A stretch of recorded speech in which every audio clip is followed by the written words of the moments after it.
Intahe Ngirakamaro TV.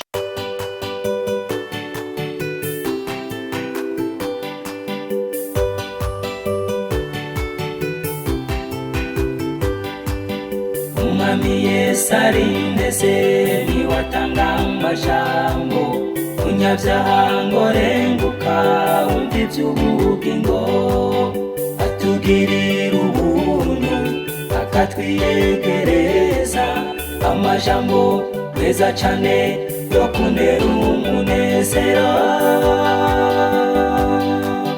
niyo meza ndayakunda ntahatanezera. Yesu arakiza.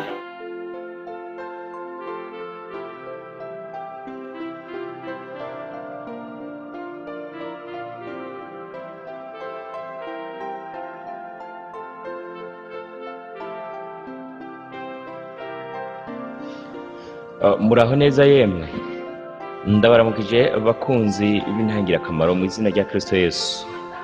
Ni Fabrice muvugana, muramenyereye nta gishasha. Tumaze iminsi dutanguye teme nshasha yitwa kumva no kumvira umuhamagaro w'Imana. Nkiri muri uko kwigisha iyo teme, numvise ko bikwiye ko basangiza bimwe mu byo mfise byerekeye igitabo c'ingenzi. Mu Burundi tumenyereye igitabo c'ingenzi kivugwamo amakuru ya Mukristo. Uwacanditse yitwa Yohani Bunyan, ni Umwongereza. Yacanditse mu myaka y'igihumbi kimwe n'amajana 678 gutyo. Kugeza ubu murumva ko kimaze imyaka hafi majana 4. Ni igitabo ngirakamaro cyane. Televiziyo yacu ni Intahe Ngirakamaro. Amagrupe tubahamwo ibiganiro ya WhatsApp yitwa Intahe Ngirakamaro. Tumaze kubona iki gitabo naco ko ari ngirakamaro, nashimye kukibasangiza. Benshi igitabo c'ingenzi murakizi, ariko namenye neza ko Yohani Bunyan atanditse igitabo c'ingenzi cyonyene, yanditse n'ibindi bitabo byinshi. Kandi kindi igitabo c'ingenzi kivuga mu bya Mukristo, bigaragara ko yavuye muri kiriya gihugu Mahonero ari wenyene. Umugore we n'abana abasigaye muri cya gisagara Mahonero, mu nzira yaragaragaye ko umugore n'abana batazananye. Yarinze arangiza urugendo, yarinze apfa, arasoza urugendo rwiwe, umugore we n'abana be batarihana. Ikigaragara nuko yabasengera, nkaho isengesho ritigera ripfa ubusa. Mu nyuma barihanye, umugore we n'abana nabo bemera gufata urugendo ruja mu ijuru umugabo atakiriho. Mbega byagenze bite? Ayo makuru ko tutayabona mu gitabo c'ingenzi, hari aho yo bavugwa? Ego cane. Ni mu gitabo ca kabiri c'ingenzi kivuga ibya Mukristo kazi n'abana biwe. Byambereye byiza rero maze kukironka yuko no bibasangiza. Ndi Umurundi akunda Ikirundi, ariko iki gitabo nakirose mu rurimi rw'Ikinyarwanda, kuko nzi neza ko Abarundi twese dushobora kumva imvugo y'Ikinyarwanda, usibye kumbura utujambo tumwe tumwe. Siniriwe ndatakaza umwanya mu kubihindura mu Kirundi, kuko n'ubundi byo ntwara umwanya muremure, sinzi ko nona bishobora.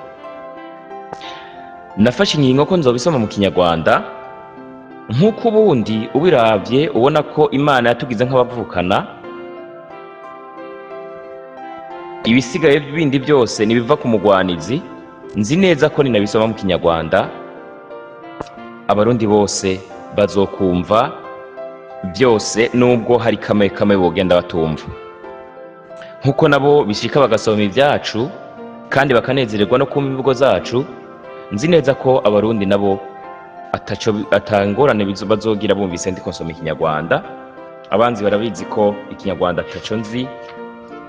Nibumva rero, nimwumva ntagisomye neza muzontunga. Imana ibahezagire. mbega kugira ngo mutahure neza ibyashikiye Mukristo, ibyabaye kuri Mukristokazi n'abana biwe, numva ari ngombwa ko mbanza kubasomera bikeya mu gitabo c'ingenzi, aricyo gitabo c'ingenzi ca mbere, kuko icyo ngiye kuzobasomera citwa igitabo c'ingenzi ca kabiri, icyo nzosoma mu Kinyarwanda. Ariko reka mbanza nsenge gato. Mwami wacu Yesu, intahe ngirakamaro waduhaye umugisha, uduha abo twigisha kandi tubigisha ibibagira akamaro.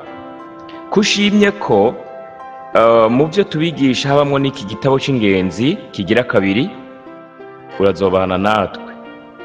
Ntituzi igihe inzambi izovugira, ntituzi iminsi dusigaje mu isi, ariko turasenze kugira ngo ni watwemera ko tukimara, tuzo tukimare hariho benshi kigiriye akamaro. Uzoba ukoze urabana natwe, tugiye kuzobishira kuri no shene y'intangira akamaro, uburyo buzotuma naho bizoba bimaze igihe kirekire abantu bavyumva, nubwo twebwe tuba tukiriho. Turasenze Mana, uzobirinde kugira ngo bize bizigamwe, bize bishishikare kuzofasha n'abana bacu n'abuzukuru bacu n'inzukuruza kugeza igihe uzogarukira. Tubisabye gutyo mu izina rya Kristo Yesu Umunyenazareti, amen. Nk'uko umugenzo mwiza wo gusoma ibitabo umeze, ndabona ari byiza ko tubanza kugaruka gato ku makuru ya Mukristo. Mbega murazi neza ko Mukristo yavuye mu gihugu mahonero ari wenyene. Umugore n'abana ntibamwemereye, baramutwenze, baramuseka, mbere bafatanya n'ababanyi babo kwerekana yuko Mukristo ari cihebe. Ariko dusubiye inyuma gato, igitabo c'ingenzi ca mbere gitangura ngo, nariko ndagenda mu bugaragwa ari bw'isi, ngize ntiyambona isenga, ninjira muri yo ndaryama. Maze sinziriye ndota inzozi, mbona umugabo yambaye impuzu z'imishire, ahagaze ateye ibitugu urugo rwiwe. Tukiri ngaha, uyu yari kararota n'umwe yandika ca gitabo, nawe turaza kubabwira amateka yiwe, ni Yohani Bunyan. Turakomeza. Ndota inzozi, mbona umugabo yambaye impuzu z'imishire, ahagaze ateye ibitugu urugo rwiwe, afise igitabo mu ntoki, azegemana umutwaro uremereye mu mugongo. Ndamwitegereje, mbona abumbuye ico gitabo aragisoma. Akigisoma ararira, ahinda agashitsi, maze bitakimushobokeye kwiyumanganya, araturika araboroga ati, mbega ngirente. Bikimeze bityo atahiwe, amara umwanya yiyumanganije uko ashoboye kose, kugira ngo umugore wiwe n'abana ntibabone umubabaro afise, ariko bimwankira ko ahora, kuko uwo mubabaro wagenda wiyongeranya, niko kuruha akawubaserurira. Ati, yewe mugore wanje, namwe ibibondo byanje, ndiko ndavunwa n'umutwaro unyikiza, kandi nabariwe inkuru y'imvaho yuko igisagara cacu kizoyigizwa n'umuriro uvuye mu ijuru. Muri iryo yigira riteye ubwoba tuzopfa rubitwe namwe.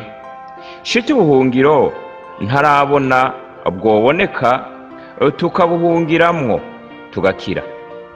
Bene abo bumvise ivyo baratangara cyane, ko ntibatangajwe n'uko bemeye ko ababwiye iby'ukuri, ariko nuko bibwiye ko yafashwe n'indwara y'ibisazi. Nuko kuko bwari hafi kwira, baca bamuryamika vuba, bibwira yuko kumbure niyaramuka asinziriye vyomuruhura, ariko mw'ijoro biba kimwe no ku murango. Mu gishingo cyo gusinzira akesha ijoro arira, asuhuza umutima. Bukeye bamubaza uko ameze, arabishura ati, eka ndushije hahandi kubabara. Maze yongera kuvugana nabo, ariko bo batangura kwikomantaza imitima, kandi biyumvira yuko bokirisha indwara yiwe kumutonganya no kumukankamira. Hamwe baramutwenga, ahandi bakamutonganya, ahandi bakamuzinukwa rwose. Nicyo cyatumye atangura kuja mu nzu yiwe akigunga ku buriri akabasengera abafitiye akagongwe, kandi ganyishwa n'umubabaro wiwe. Ahandi yagendagenda ku musozi ari wenyene, hamwe asoma, ahandi asenga, amara iminsi agira atyo. Mu gusoma negeye imbere gato, hari aho ugera hakavuga ngo maze musigura butumwa aramubwira ati uramirize utumbere ririya tara, ntukikame, urinde ushikayo, niho uri bubone iryo rembo. Niwashikayo ukaramutsa urabwirwa ibyo ukwiye gukora. Maze ndota atanguye kwiruka, ariko atarashika kure y'urugo rwiwe, umugore we n'abana babonye agiye baramuhamagara ngo agaruke. Yiziba amatwi akomeza kwiruka asemerera ati bugingo bugingo bugingo bugingo budashira. Nuko ntiyakebuka, ariko akomeza guhunga yerekeye hagati mu kiyaya. Ababanyi biwe nabo barashwa baduka ngo barabe ingene yiruka, kandi ariko ariruka bamwe baramutwenga, abandi baramuhigira, abandi baramuhamagara ngo agaruke. Uko niko Mukristo yavuye mu gisagara, kandi uko niko umuntu yihanye aturuka mu muryango udakijijwe bigenda. Mukristo yagiye aragera ahantu bita ku nzu gahore, ni kuri page ya 44, ariko ubandanije gato hari icyo tugomba dusome kugira ngo dutahure iby'igitabo kigira kabiri cy'ingenzi. Mukristo ashitse ku nzu gahore, ni kwa kundi umukristo amaze gukizwa atinda akagera ahantu akahura na bene se bakamuremesha, akagera mu masengesho bakamubwira ibimukomeza, ibintu mwe n'ibyo. Umuntu iyo ahisemo inzira yo gukizwa, bwa mbere baramutwenga, ahandi akageraho kwihebura, gutyo ni ibintu n'amaevenema agenda aba ku mukristo kugeza arangije urugendo rwiwe. Nuko rero mukristo yageze aho bita ku nzu gahore, niko wa wundi yacandika yitwa Yohani Bunyan yabihishuriwe. Yageze aho asanga umukobwa yamwakiriye kuri ya nzu gahore yitwa Mwigengesera, mu gifaransa nasanzwe nze bamwise discrétion. Yarinjiye mu nzu asanga y'abandi bigeme n'abandi bene data, ariko reka tuvuge kuri aba bigeme yasanzeyo batatu, uwitwa Mwirinzi, n'uwitwa Mwirinzi mu gifaransa nasanzwe bamwise Prudence, n'uwitwa Muwahamana uwo nasanze mu gifaransa bamwise Piété, n'uwitwa Inarukundo uwo nasanze mu gifaransa bamwite Charité. Byakabaye kera Inarukundo ariwe Charité yamubajije ibijanye n'umugore wiwahaga, yari amaze igihe mu bukristo ariko umugore n'abana bataramukurikira. Ngomba ko turaza kurangiriza ngaha kugira ngo dutahure iby'igitabo kigira kabiri c'ingenzi. Yagezaho Inarukundo canke Charité yamubajije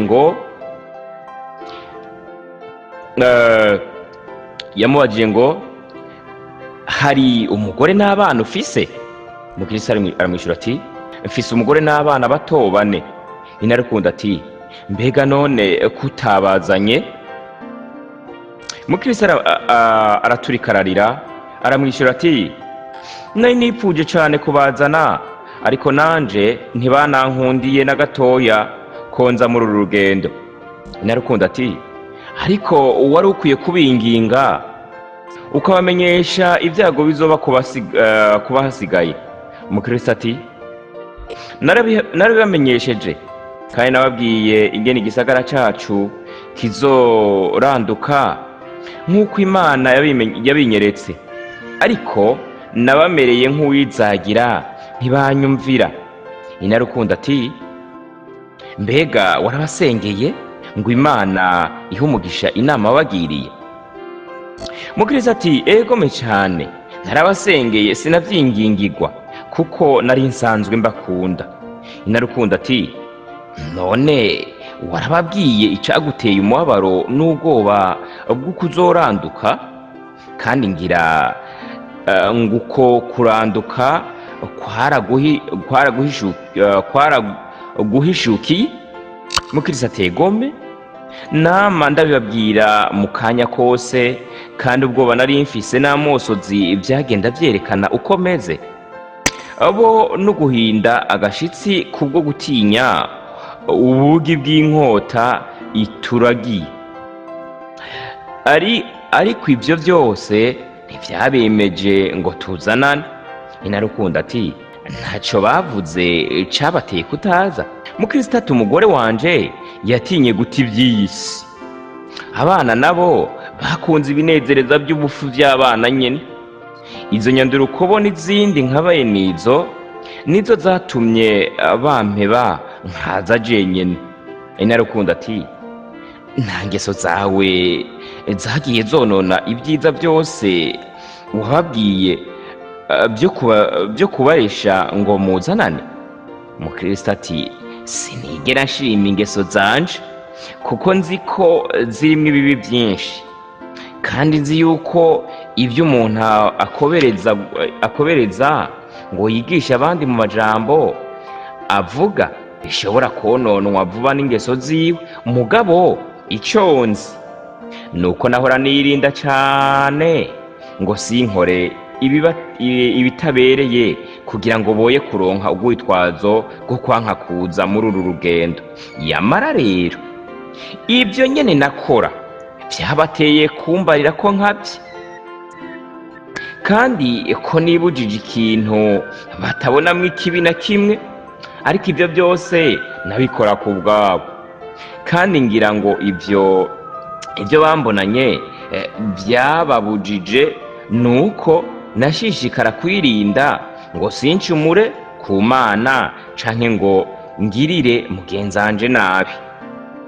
Inarukundo ati na Kayini yanse murumuna we kuko ibikorwa byiwe byari bibi, ibya murumuna we bikaba byiza. Nuko namwe umugore wawe n'abana bawe bakwankiye ibyo, bazoba biyerekanye ko banka iby'agakiza. Ariko weho uzoba urokoye ubugingo bwawe, n'amaraso yabo ntazogukora. Imana yo mu ijuru idufashe. Aha niho ndangirije igitabo ca mbere c'ingenzi. Ahasigaye ni ugusoma cya gitabo ca kabiri kivugamwo ibya mukristokazi. Murumva ko mukristo bamubaje ati mbega woba warabasengeye? Akavuga ati yegome cyane narabasengeye, si ibyo n'ingingigwa. Isengesho rero ntiribora, yarabasengeye. Mu nyuma amaze gupfa, uyu mukristokazi nyene yavuye yihana n'abana biwe. Nibyo tuzosoma mu rurimi rw'ikinyarwanda, kuko niho biboneka kandi mu buryo umurundi yoshobora gutahura, kuko ibisigaye biri mu zindi ndimi. Mbega none birakenewe ko nobanza kubabwira amateka ya Yohani Boniyane yanditse kino gitabo? Mwavyumvise ko ubwa mbere atangura avuga ngo nariko ndagendagenda mu bugaragwari bw'isi maze ndarota. Ariko nyirabyoba byiza ndababwiye amateka yiwe nk'uko ndayasanga kuri paje ya mbere ya kino gitabo c'ingenzi ca kabiri, kugira ngo mumenye mbega uyu muntu yacanditse yari umuteologien, yari umupasitori, yari umuvugabutumwa, yari bishopu, canke yari ikintu ki? Kuko hari aho umuntu yibwira yuko umuntu ubwira akora ibihambaye mu by'ukwizera abwirizwa kuba afise ibyo bigarade byose byo mu rwego rwo hejuru, cyangwa ashobora kuba yarize theology muri Amerika nk'uko aba kino gihe benshi babyihaya, cyangwa ashobora kuba yarize ibintu bihanitse.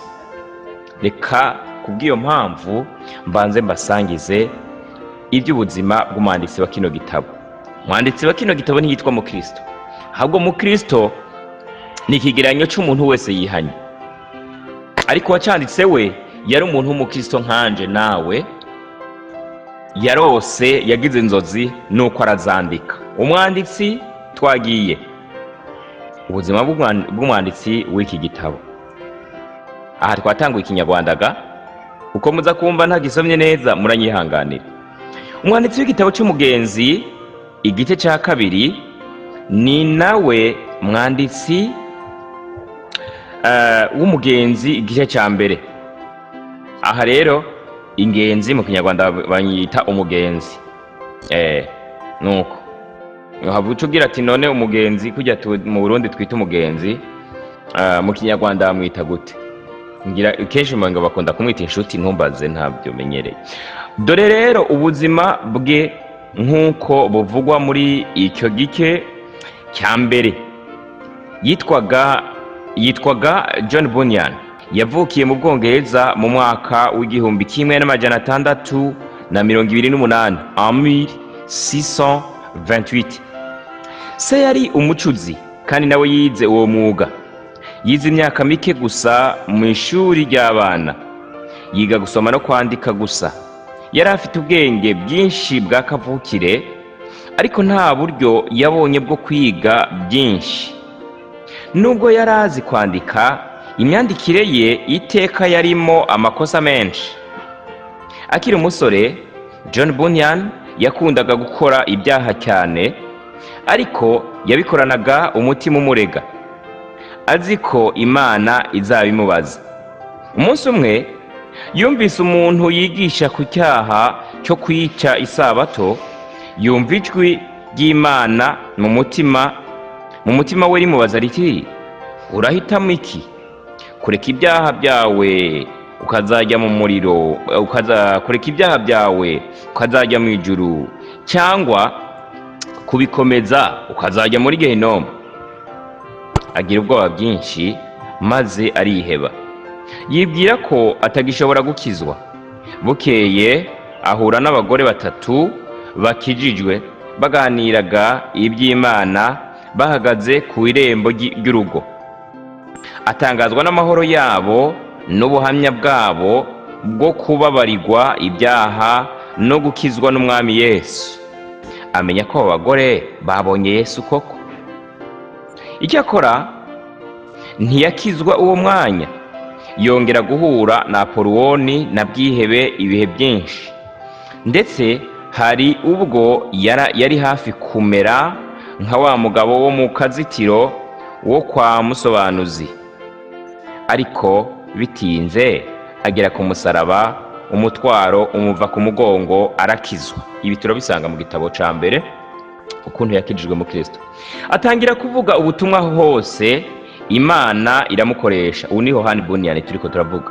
Maze mu mwaka w'igihumbi kimwe n'amajana 660 en 1660 himikwa umwami musha utemeraga ko abatarobanuriwe ubupasitori mu buryo butegetswe bavuga ubutumwa. Ibi ngira ni nka bimwe biheruka kuba mu Rwanda. No mu Burundi twakomeza gusenga nta kwijajara, kuko isi itera ija iwayo. John Bunyan araregwa, ajya mu rubanza, bamutegeka kureka kuvuga ubutumwa, aranga. Bahera ko bamushyira mu nzu y'imbohe, amaramo imyaka 12. Kuba mu nzu y'imbohe kwamuhaye uburyo bwiza bwo gusoma igitabo c'Imana no kukirondora cyane. Kandi Imana imukoresha mu zindi mbohe. Icyamubabazaga ni kimwe gusa, ni ibyo gufasha umugore we n'abana. Ntiyashoboraga gucyura, nuko yiga undi mwuga wo kuboha utuntu, abohesha ubudodo, akatugurisha amafaranga akayohereza iwe. Ibi ngira ni bimwe twita mu Kirundi kujisha. Ntiyanditse byinshi muri icyo gihe. Bitinze baramurekura, abona umudendezo wo kuvuga ubutumwa no gukorera Imana. Mu mwaka w'igihumbi kimwe n'amajana 676 en 1676 bongera kumufunga amezi make. Nibwo yanditse igitabo cy'umugenzi cyose. Kiboneka mu mwaka w'igihumbi kimwe n'amajana 678 en 1678. Niho igitabo c'ingenzi cyangwa cy'umugenzi cyaboneka. Abantu baragikunda uburyo butangaje. Gisakara hose mu gihugu, cyane cyane mu ngo z'aboroheje canke mu ngo z'abakene. Gikundwa n'abana n'abakuru ubu kimaze guhindurwa mu ndimi zirenga 120. ubwa mbere imfungwa n'abanyabwenge, ndasubiramo, ubwa mbere imfura n'abanyabwenge basuzuguraga igitabo cy'umugenzi bavuga bati nta mucuzi wo kwandika igitabo. ariko buhoro buhoro gitangira kumenyekana muri bo. John Bunyan yarapfuye kera. bibaza uko umuntu w'umukene w'umwuga ugayitse utize iby'ubwenge yashobora kucyandika. birabayobera. icyabimuhesheje ni kimwe: yarazi igitabo cy'Imana uburyo butangaje, bisa naho yagifashe cyose mu mutima. ni ukuri ugutinya Uwiteka n'itanguriro ry'ubwenge. Imana nishimwe. ngejeje ahangaha tuzokomeza dutangura, tuzohera kuri Mukristokazi n'abana biwe ingene biyemeje nabo gutangura urugendo rujya mu ijuru, ingene bakirijwe. tuzogenda tubasomera kamwe ku kandi kugeza tugisoje. Imana ibahezagire, mukomeze kudusengera, musengere ekipe yose dukorana mu ntahe ngirakamaro, kandi musengere ishengero ry'Imana. Imana ibahezagire. Mwami wacu Yesu, tugushimiye cyane ko duhaye gutangura ino teme nshasha y'igitabo c'ingenzi. uzobane natwe muri cyo, uzodushoboze gusobanura ibikwiye gusobanurwa, kugira ngo ingenzi zitahure ibizerekeye. urakoze, uhezagire intahe ngirakamaro, uhezagire Burundi n'abarundi, uhezagire abakristo bose, uhezagire Afrika, uhezagire ishengero ryawe aho uri ku isi yose, mu izina ryawe ryera Kristo Yesu, amen.